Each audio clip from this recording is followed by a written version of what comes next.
It was the middle of winter, and the snowflakes were falling like feathers from the sky, and a queen sat at her window working, and her embroidery frame was of ebony. And as she worked, gazing at times out on the snow, she pricked her finger, and there fell from it 3 drops of blood on the snow. And when she saw how bright and red it looked, she said to herself, "Oh, that I had a child as white as snow, as red as blood, and as black as the wood of the embroidery frame." Not very long after, she had a daughter, with skin white as snow, lips red as blood, and hair as black as ebony. She named her Snow White. And when she was born, the queen died. After a year had gone by, the king took another wife, a beautiful woman, but proud and overbearing, and she could not bear to be surpassed by anyone. She had a magic-looking glass, and she used to stand before it and look into it, and say, "Looking glass upon the wall, who is the fairest of us all?" And the looking glass would answer, "You are the fairest of them all." And she was contented, for she knew that the looking glass spoke the truth. Now Snow White was growing prettier and prettier, and when she was just 7 years old, she was as beautiful as day, far more pretty than the queen herself. So one day, when the queen went to her mirror and said, "Looking glass upon the wall, who is the fairest of us all?" it answered, "Queen, you are fair, 'tis true, but Snow White is fairer than you."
This gave the queen a great shock, and she became yellow and green with envy, and from that hour her heart turned against Snow White, and she hated her.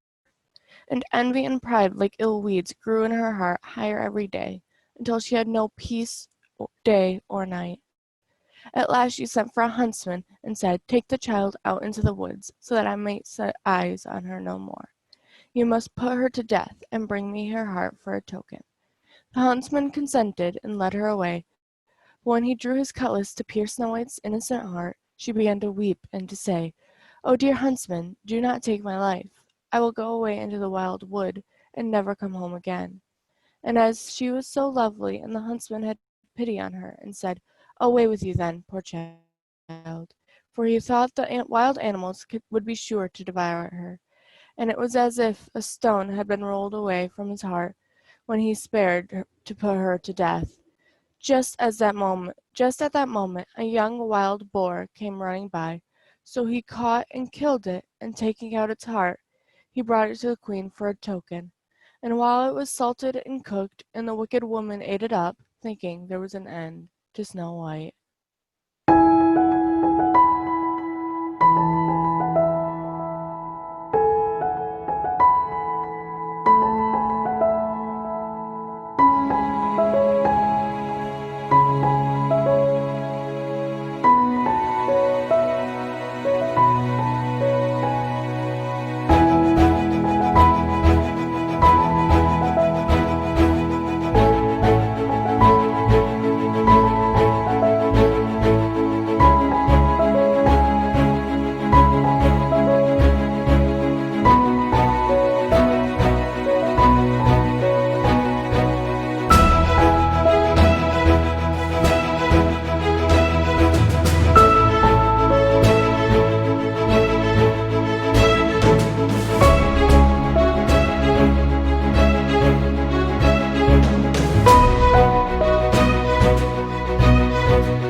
Now, when the poor child found herself quite alone in the wild woods, she felt full of terror, even of the very leaves on the trees, and did not know what to do for fright. Then she began to run over the sharp stones and through the thorn bushes, and the wild beasts after her, but they did her no harm. She ran as long as her feet would carry her, and when the evening drew near, she came to a little house, and she went inside to rest. Everything there was small, but as pretty and clean as possible. There stood little table, ready laid, and covered with a white cloth, and 7 little plates, and 7 little knives and forks, and drinking cups. By the walls stood 7 little beds, side by side, covered with clean white quilts. Snow White, being very hungry and thirsty, ate from each plate a little porridge and bread, and drank out of each little cup a drop of wine, so as not to finish up one portion alone. After that, she felt so tired that she lay down on one of the beds, but it did not seem to suit her. One was too long, and another too short, but at last the seventh was quite right, and so she lay down upon it, committing herself to sleep. When it was quite dark, the masters of the house came home. They were 7 dwarfs, whose occupation was to dig underground among the mountains. When they had lighted their 7 candles, and it was quite light in the house, they saw someone who must have been in, as everything was not in the same order as in which they left it. The first said, "Who has been sitting in my little chair?"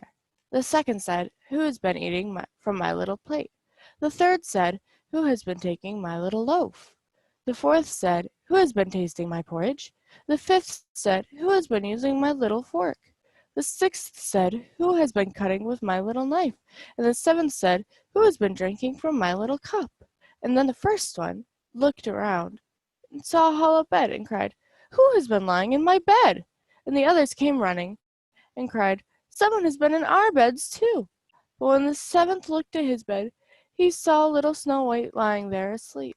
Then he told the others, who came running up, crying out in astonishment, and holding up their 7 little candles to throw light upon Snow White.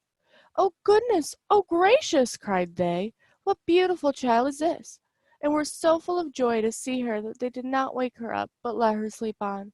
And the 7th dwarf slept with his comrades, an hour at a time with each, until the night had passed.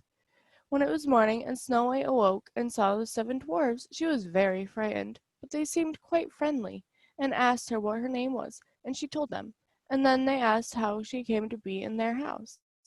And she related to them how her stepmother had wished her to be put to death, and how the huntsman had spared her life, and how she had run the whole day long, until at last she had found their little house. Then the dwarf said, "If you will keep our house for us, and cook and wash and make the beds, and sew and knit and keep everything tidy and clean, you may stay with us, and you shall lack nothing." "With all my heart," said Snow White, and so she stayed, and kept the house in good order. The morning the dwarfs went to the mountain to dig for gold. In the evening they came home, and their supper had to be ready for them. All day long the maiden was left alone, and the good little dwarfs warned her, saying, "Beware of your stepmother. She will soon know you are here. Let no one into the house." Now the queen, having eaten Snow White's heart, as she supposed, felt quite sure that now she was the first and fairest, and so she came to her mirror and said, looking glass upon the wall, "Who is the fairest of us all?" And the glass answered, "Queen, thou art of beauty rare, but Snow White, living in the glen with 7 little men, is 1,000 times more fair."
Then she was very angry, for the glass always spoke the truth, and she knew that the huntsman must have deceived her, and that Snow White must still be living. And she thought of how she could manage to make an end of her, for as long as she was not the fairest in the land, envy left her no rest. At last she thought of a plan. She painted her face and dressed herself like an old peddler woman, so that no one would have known her. In this disguise she went across the 7 mountains until she came upon the house of the 7 little dwarfs, and she knocked at the door and cried, "Fine wares to sell! Fine wares to sell!" Snow White peeped out of the window and cried, "Good day, good woman. What have you to sell?" "Good fares, fine wares," answered she, "laces of all colors," and she held up a piece that was woven of variegated silk.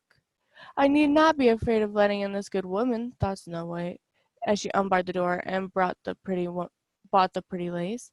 "What figure you are, child!" said the old woman. "Come and let me lace you properly for once."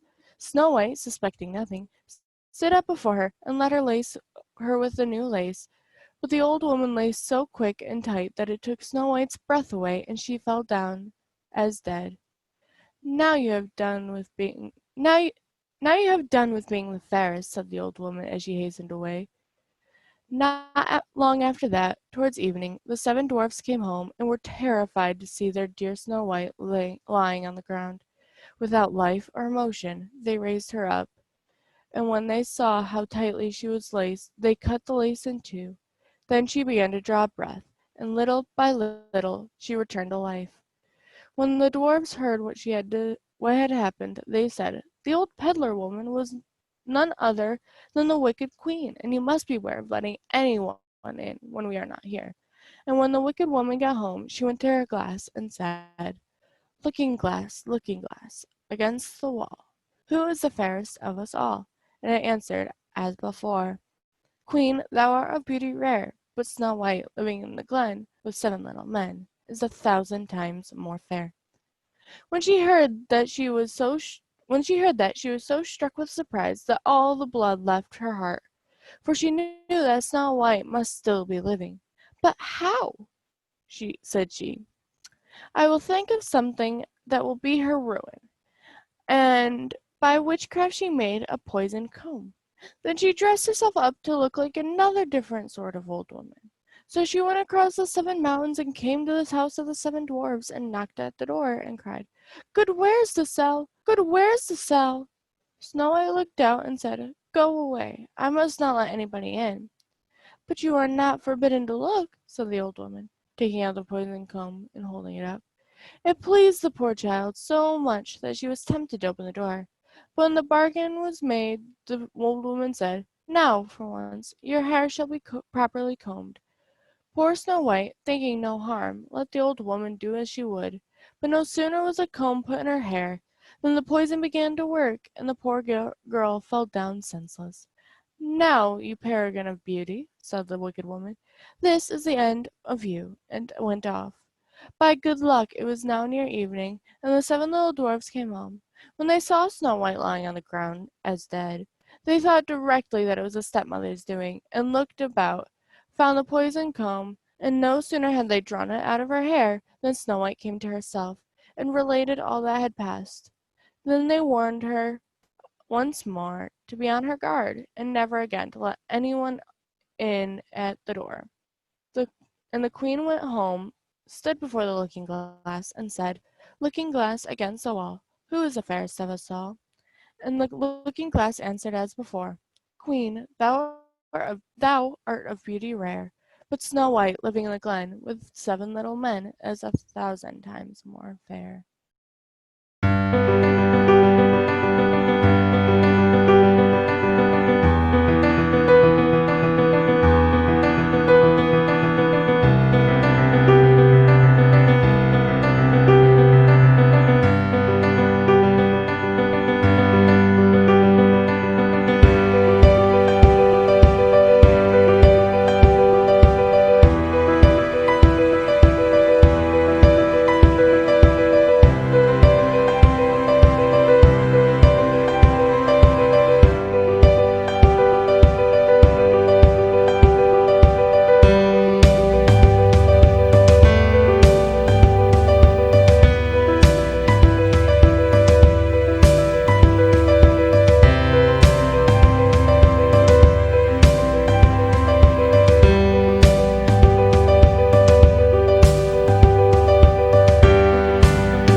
When she heard the looking-glass speak, thus she trembled and shook with anger. "Snow White shall die," cried she, "though it shall cost though it should cost me my own life." And then she went to a secret lonely chamber where no one was likely to come, and there she made a poisonous apple. It was beautiful to look upon, being white with red cheeks, so that anyone who should see it must long for it, but whoever ate it, even a little bit of it, must die. When the apple was ready, she painted her face and clothed herself like a peasant woman, and went across the 7 mountains to where the 7 dwarfs lived. And when she knocked at the door, Snow White put her head out the window and said, "I dare not let anybody in. The 7 dwarfs told me not." "All right," answered the woman. "I can easily get rid of my apples elsewhere. There, I will give you one." "No," answered Snow White, "I dare not take anything." "Are you afraid of poison?" said the woman. "Look here, I will cut the apple in 2 pieces. You shall have the red side, and I will have the white one." For the apple was so cunningly made that all the poison was in the rosy half of it. Snow White longed for the beautiful apple, and as she saw the peasant woman eating a piece of it, she could no longer refrain, but stretched out her hand and took the poisoned half. No sooner had she taken a morsel of it into her mouth than she fell to the earth as dead. And the queen, casting on her a terrible glance, laughed aloud and cried, "As white as snow, as red as blood, as black as ebony. This time the dwarfs will not be able to bring you to life again." And when she went home and asked the looking glass against the wall, "Who is the fairest of us all?" at last it answered, "You are the fairest now of all." Then her envious heart had peace, as much as envious hearts can have. The dwarfs, when they came home in the evening, found Snow White lying on the ground, and there came no breath out of her mouth, and she was dead. They lifted her up, saw if anything poisonous was to be found, cut her laces, combed her hair, washed her with water and wine, but all was of no avail. The poor child was dead, and remained dead.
Then they laid her on a bier, and sat all 7 of them round it, and wept and lamented 3 whole days.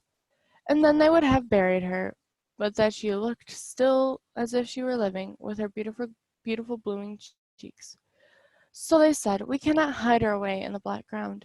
And they made a coffin of clear glass, so as to be looked into from all sides, and they laid her in it, and wrote in golden letters upon it her name, so that she was a king's daughter. Then they set the coffin out upon a mountain, and one of them always remained by it to watch. And the birds came too, and mourned for Snow White, first an owl, then a raven, and lastly a dove. Now for a long while Snow White lay in the coffin, and never changed, but looked as if she were asleep, for she was still white as snow, red as blood, and her hair was still black as ebony. It happened, however, that one day a king's son rode through the wood and up to the dwarf's house, which was near it. He saw on the mountain the coffin, and beautiful Snow White within it, and he read what was written in gold letters upon it, and then he said to the dwarfs, "Let me have the coffin, and I will give you whatever you like to ask for it." But the dwarfs told him that they could not part with it for all the gold in the world.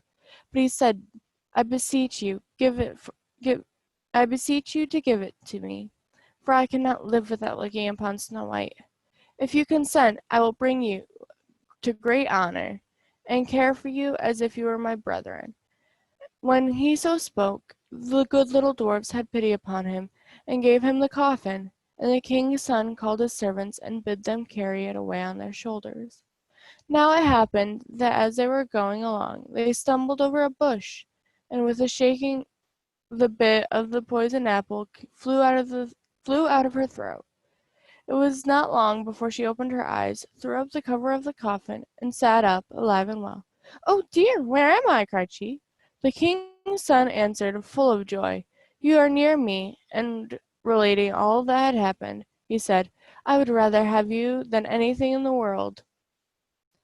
Come with me to my father's castle, and you shall be my bride." And Snow White was kind, and went with him, and their wedding was held with pomp and great splendor. But Snow White's wicked stepmother was also bidden to the feast, and when she had dressed herself in beautiful clothes, she went to the looking glass, and said, "Looking glass upon the wall, who is the fairest of us all?" The looking glass answered, "O Queen, although you are of beauty rare, the young bride is 1,000 times more fair." Then she railed and cursed, and was beside herself with disappointment and anger. First she thought she would not go to the wedding, but then she felt she would have no peace until she went and saw the bride. And when she saw her, she knew her for Snow White, and could not stir from the place for anger and terror. For they had ready hot iron shoes, in which she had to dance until she fell down dead.